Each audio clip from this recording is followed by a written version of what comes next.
Oh, right, okay. Okay, yeah, I understand. Just go into, okay, cool. Yes.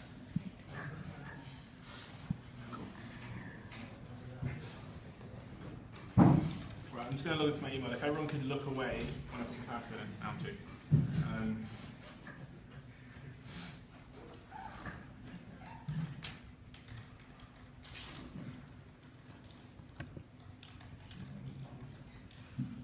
This is really awkward.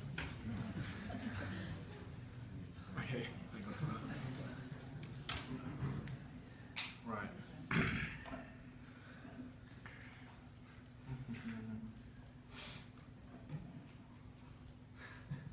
Okay, do you know what? What I'm going to do is I'm just going to do it from here instead of having downloading it because it's huge, okay? So Monique called me yesterday, Monique's a friend of mine, and she was like, someone's dropped out of coming today, so can you do a speaking bit? So I said yes. So I'm just going to run you through like who I am, my story, what I do now, and the journey of what got me there, and then I'll touch a little bit on the lessons I learned. I tend to talk a lot, so I'm going to try and be really, really quick. Okay, so when I was 18, I was a student in Manchester. I was at uni here, and after one lecture, I dropped out of university because I had an idea. And what that was inspired from was playing Xbox with my friend Joe and sitting there and having the natural desire to want to get laid. So I jumped up playing Xbox, and I'd sat playing Xbox with him every single day. And I thought to myself, there's 100,000 students in this city, and I'm sat here with a boy playing video games. There's got to be like a better student lifestyle. It wasn't what I had been sold on the brochure.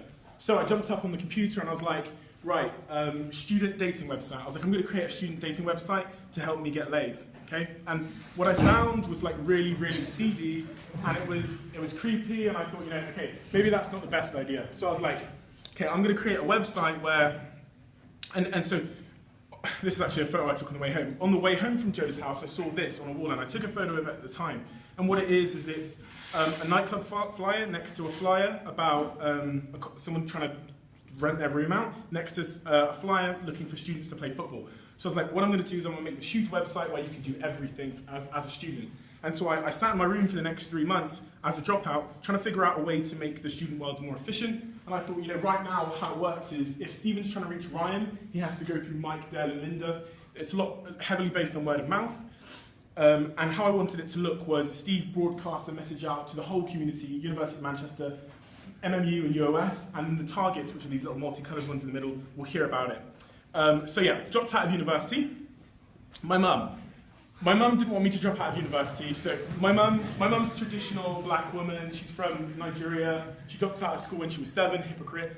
She dropped out. So when I told her I was dropping out of university, it was, as it would be for a lot of you guys, it was just like, I'm now the devil or something like that. And so she disowned me, and she was like, I'll call you again when you're back in university. She told my dad never to send me any money again ever. He wasn't sending me any money anyway, but she said it as a threat. So I'm there, sat in my bedroom, no web experience ever, and this is the photo I took at the time as well, me trying to design the website. So here it says jobs, buy and sell, events, gigs, questions, whatever else it says there, on a pizza box. And I was like, right, I'll design this website on a pizza box. And eventually, on Word, I built this, and I was like, right, so if you want to post to MMU, you click on the MMU button and you post, and you want to click on UOM, you click on there and post, and if you want to post to everybody, you click on the top one and post in the middle. This took me 3 months. So at first it started with this huge website, and then this wall on the end of the website, and after 3 months of thinking about it, I was like, what are people going to use the wall for? Everything that the website's for. So I scrapped the whole website, and 3 months later I had this piece of paper. And then I was faced with the task of figuring out how to explain the idea to people. And at first, when I'd go and tell people, okay, we're trying to make a website for young people, for students, helps them connect, helps them do all these things, it wasn't really selling. And so during that period, I learned a little bit about how the most effective way to sell something, which in reality was quite simple, and that was by what we call selling magic. So instead of me saying, this pen here is a pen and you can write with it and it's 99p, my approach turned to this is an object that generations have used for millennia to communicate with their loved ones, and it's 99p. So I was doing that with this website. I was going around and I was saying, look, this is all about the power of community and pulling students together.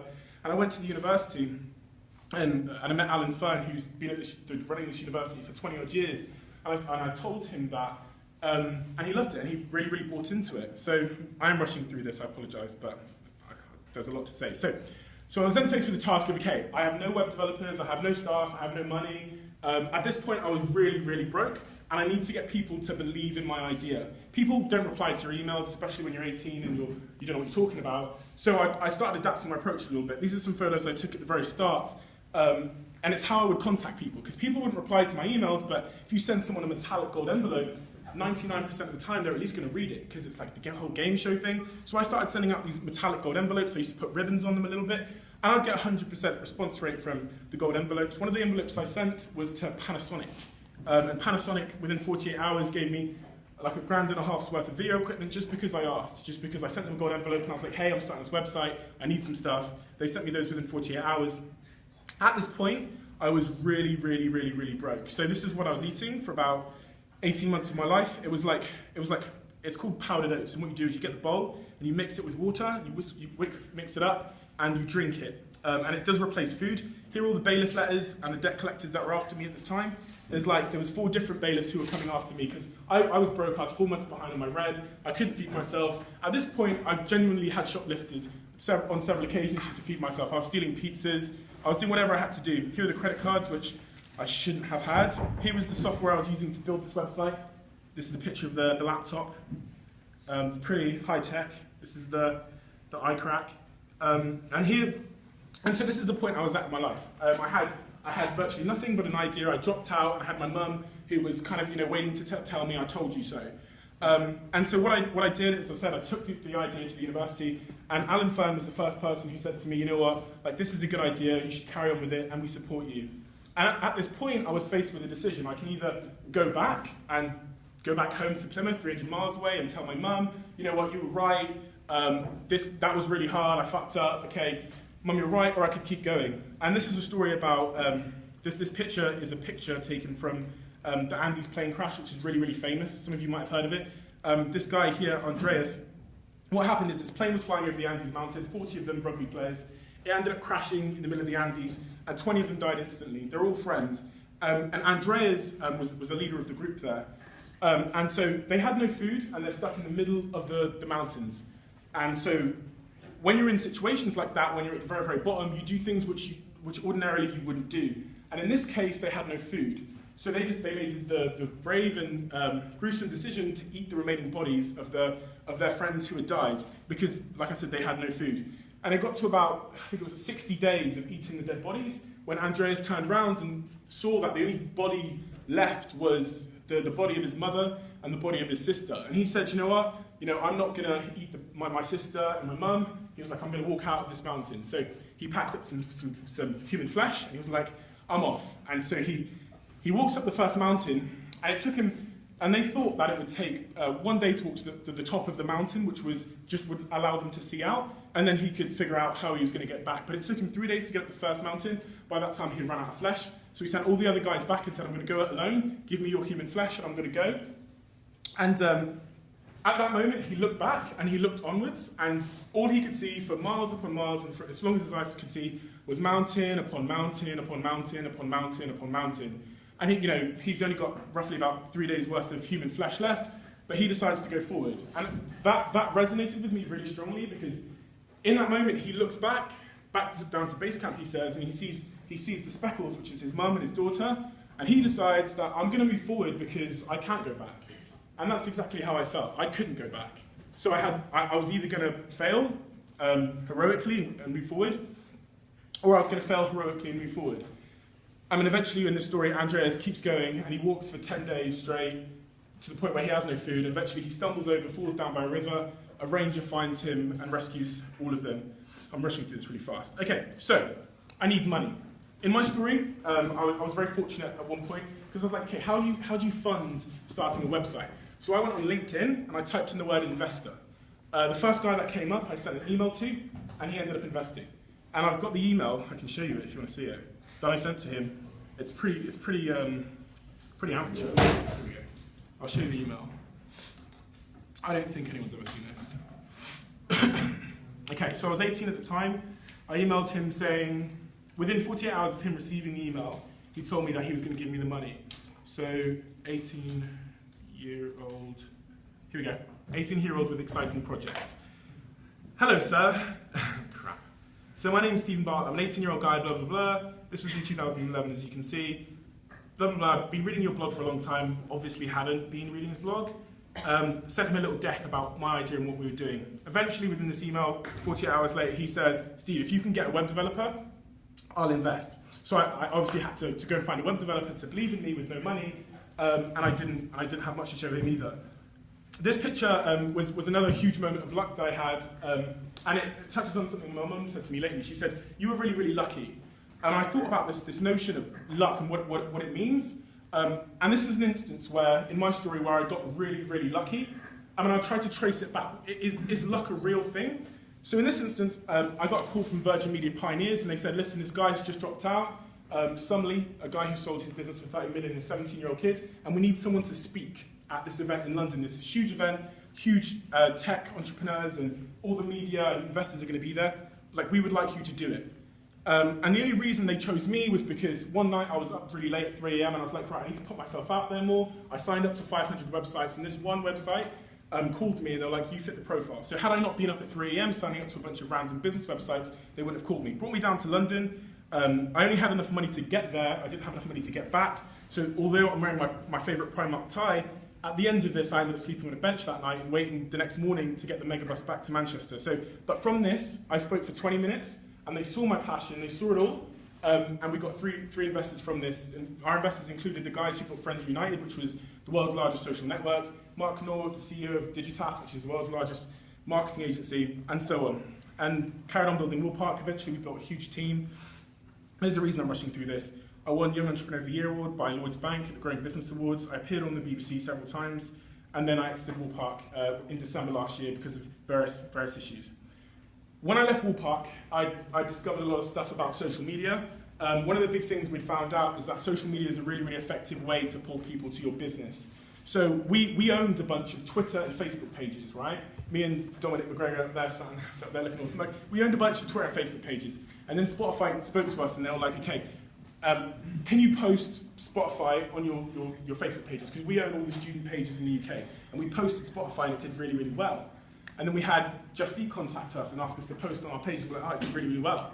And we started to figure out, at this point we were traveling around the world, we figured out that we had a business here. So we doubled down on social media. And we went around buying all the big Twitter pages, buying Facebook pages, signing up influencers and so forth, to the point now where we can reach 66 million people in one click. And me and Dom were traveling around the world. Basically just me and him. We were running this business which could generate like 60 grand a month. We were splitting it between me and him. and life was good. And so this is an example of how powerful what we started. Does anyone know the game Tippy Tap? Does anyone know the game? So we own Tippy Tap. And some people I know. So we own Tippy Tap, and it was the first time we'd ever done it. But what we did is we took Tippy Tap, which went to #1 in the App Store. It did 2 million downloads. We found this guy sat in his room in America. We got the game, and we just started talking about it on social media. We never told anybody to download it. We never posted a link to download it ever. On our Who Knows Problems at Uni, the Twitter page, or Dear Freshers, or Unifax, or so we just posted it on there saying things like, don't download Tippy Tap, RT to save a life, it'll ruin your degree or whatever. 2 million people downloaded it, it trended, went to #1 in the App Store, and we're like, shit, we've got a really, really exciting business here, to the point where we can make anything on Twitter trend at any given moment. Give me 20 minutes and I'll make it trend on Twitter. Well, Dom will make it trend on Twitter. and so we're like, shit, this is pretty powerful. And companies started getting in contact with us, and at that point, the social chain of business was really, really small. And then I sent this this poxy little email to Bebo. You all know the social network, sold for 850 million, bought back for 1. I'm going to show the email I sent him. Bananas, I believe it was. Here we go. So one night I was just scrolling on the internet, and I sent this email to Bebo. And it's just this piss-take email. I was like, hey, I'm wandering around the internet, like looking for a sense of belonging that my startup once gave me. Here's some reasons to, blah, blah, blah.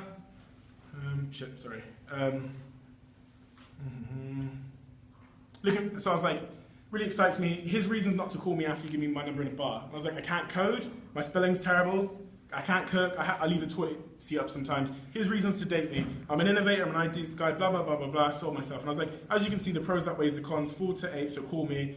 Blah, blah, blah. On a serious note, I'd love to be back, help build it, Bebo rebuild. P.S. I spelled terrible wrong intentionally for the comical effect achieved through irony. Any other spelling mistakes were intentional too. He messaged me straight away like, hey Steve, great email. This is the CEO of Bebo. And he was like, hey Steve, great email. Can you call me on Tuesday? Called him on Tuesday. He offered me a job at Bebo.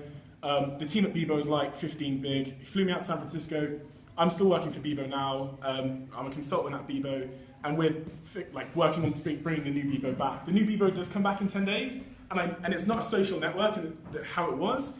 But I can guarantee it's going to be the biggest thing to hit social media this year, mainly because of the social chain, but in part because it's actually really, really awesome. And I would tell you if it was lame, because old Bebo was lame. This is the Bebo office in San Francisco. It's built by a billionaire, so he flew me out there. They've got bars there. It's the dream place for any entrepreneur to work. They've got bars, they've got cinemas, they've got rooms just there because they hold suites. They've got like a massage room. They've got an Italian chef who they fly out from Italy just to cook us lunch. It's amazing. Really, really fortunate there, and I still work for Bebo now. Back to the social chain. So I'm running the social chain in London. We get a huge investment offer for the social chain. They tell us, values our company in multi-millions. They tell us they want to invest in this and make us the largest influencer network in Europe. So we accept, this is Dom here. We accept, and now we basically own all the big Twitter pages in the country. We own loads of big, huge Facebook ones. We own all the biggest, fitness food page in the world, the biggest fitness page in the world, and all these colossal pages. And we kind of do it secretly. No one really knows we own them. We don't really talk much about it. And here are some things I learned along the way. So the first thing is about parents. Only listen to your parents' advice. You've got to take everything I say with a pinch of salt. But if you want to go where your parents went, then listen to their advice, because that's the information they have. My mum's a hairdresser. She can't read or write, so how was she going to tell me that being an internet entrepreneur was a bad idea when she didn't know how to turn the computer on? If I wanted to be a hairdresser, with all due respect to her, I probably would have asked her then. The difference between me and a lot of my peers is just, I really just believe that I can do anything, and that confidence reflects in every aspect of my business. It means that when I've got this default of just asking for things, and that's my whole story is just a sequence of me just asking for a bunch of things. Failure of greatness. This is just a point. Like I'd rather try to be great my whole life than accept being average and mediocre. I believe that you only live once. I know some people might dispute that, but I believe you only live once. So I'd rather constantly try and be great than settle for being a mediocre. You only live once. That's that point. The thing about being at the bottom, everyone in this room really is at the bottom in life, and I still consider myself to be at the bottom now. And what that means is, when you're at the bottom, you can't go lower, right? So if you're ever going to roll the dice and try to be something or try and do something, it's now, before you have kids, before you have a mortgage, before you have something to lose, or you trick yourself into thinking you have something to lose. And this is what I thought. I can roll the dice now. If I succeed, fantastic. I can live the life of my dreams. If I fail, I'm back to where I am now. So that's the power of being at the bottom. Haters. There's going to be so many people that stand in your way, that give you a funny look when you give them your ideas, and that's a reflection of what they think they can do. So if I don't think I can start a student website, and I think me and you are the same, when you tell me you want to start a student website, I'm probably going to belittle you and pass my own belief of myself onto you. And all those tests, and your mum and your parents, just see them as tests to test yourself how bad you really want it, and if you want it enough. Because all these things along the way, at any given moment, I should have probably stopped. When I couldn't feed myself and I had to shoplift, I should have probably stopped. When my mum disowned me, I should have probably stopped. But thank God I didn't, because my mum's like, I'm the trophy child, and I genuinely get to do what I want every single day, and I get to live, and we have more money than we've ever had. I'm not bragging, but we have the freedom to do whatever we want, to go wherever we want in the world, and we can run our business from anywhere. And I'm only 20, and I've only just turned 22. So, had I listened to my mum, I would have just graduated university. But now we have a huge office in London, we have all this amazing staff, and we're doing what we love every single day. And I've got 5 of my guys here from the company, so Bella test for that. Smart work. The guy earlier on, it's funny, David who we had here earlier, it's funny because I actually used to date his ex-girlfriend, so I was ducking down when he was talking. He said, hard work's really important, and I wouldn't disagree. Hard work is really important, but what I think is even more important is, David, what I think is even more important is smart work. Because I don't work harder than anyone else. If it was all about hard work, then there'd be millionaires picking tea leaves in Africa, because I know they work harder than me, but fundamentally it comes down to smart work. And the last point is there's never a perfect time. So like I say, it's like, oh, I'm going to go to the gym now, and then I make a bunch of excuses as to why I'm not going to go to the gym. I'm like, I'll wait for the perfect time because I'm busy. The truth is there's never going to be a perfect time. There's always going to be some reason why now's not right. You're doing your degree or there's some other shit going on. There's never going to be a perfect time, so you have to pick an imperfect time. How about now, is my question. Now is just as imperfect as every other time's going to be. And that is everything, because I have to go watch football. Thank you. Thank you.